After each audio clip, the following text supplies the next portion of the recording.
Ogling the McCallister family's classic brick home is a traditional part of any Home Alone viewing.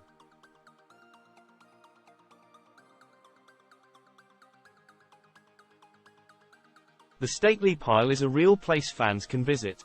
The Winnetka house is a private property, but admirers can still drive past it for a moment of holiday nostalgia.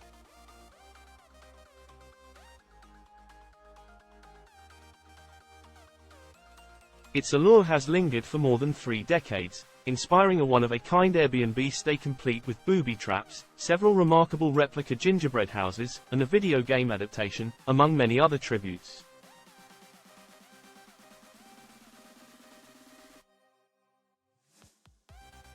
But just how much is it worth in reality? And what does that tell us about the fictional family that lives there?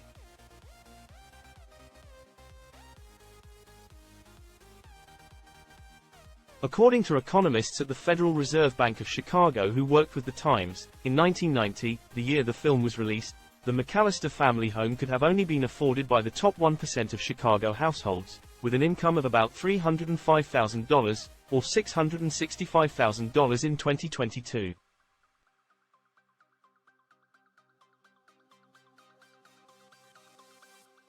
Zillow estimates the current off-market value of the home at around $2.34 million, slightly lower than the asking price 12 years ago.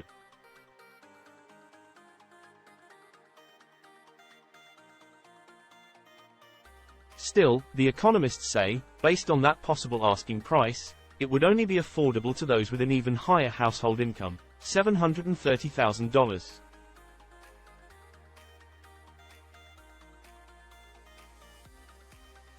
.671 Lincoln Avenue was most recently on the market for $2.4 million back in May 2011, People previously reported.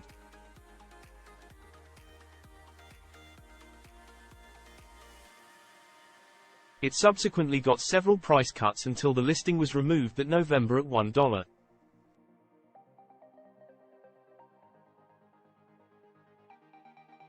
$95 million. It was later sold for $1.59 million the following March, per Zillow. The Times investigation also digs into how the McCallisters may have afforded the impressive spread in their spoiled Christmas vacation, including hypothesizing about the parents' undisclosed jobs.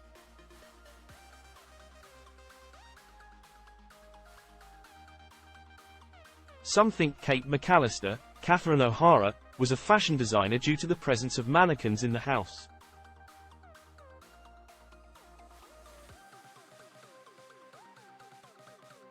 The writer Todd Strasser, who novelized the movie, shared that he guessed Peter McCallister, John Hurd, was a businessman, because it was a safe bet.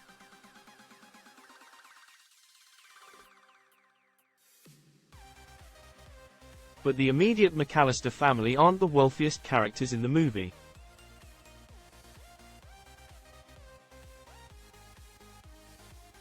That title likely belongs to Uncle Rob. The Times points out that Peter's brother is the one who footed the bill to fly the whole gang to Paris, with the adults all sitting in first class.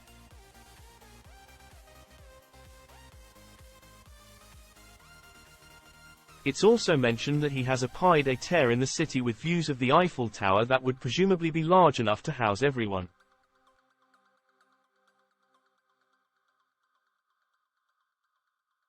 In 2020, the UK morning show This Morning interviewed an American woman who grew up in the real Home Alone house.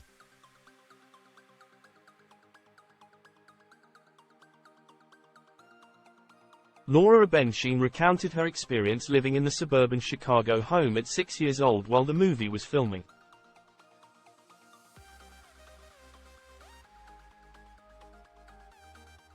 We stayed in the house pretty much the entire period, which was about 4 or 5 months, she said.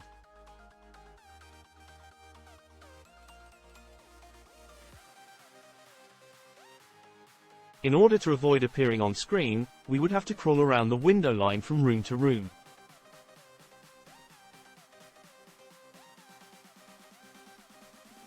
The cast would spend time in the house when they weren't filming their scenes. Macaulay Culkin used my room to study with his tutor, and his brother, Kieran, wasn't filming as much, so he would just hang out in my room, she added.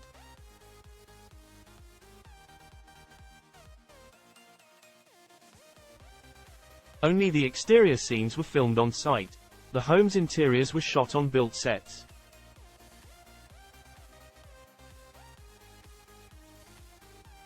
Those inside spaces were decorated by Eve Corley, who told The Times she gave the house a stately, upscale look, but declined to comment on the family's potential net worth, noting, "To me, with respect, fans who argue about the parents' income or house cost should, instead, simply enjoy the movie."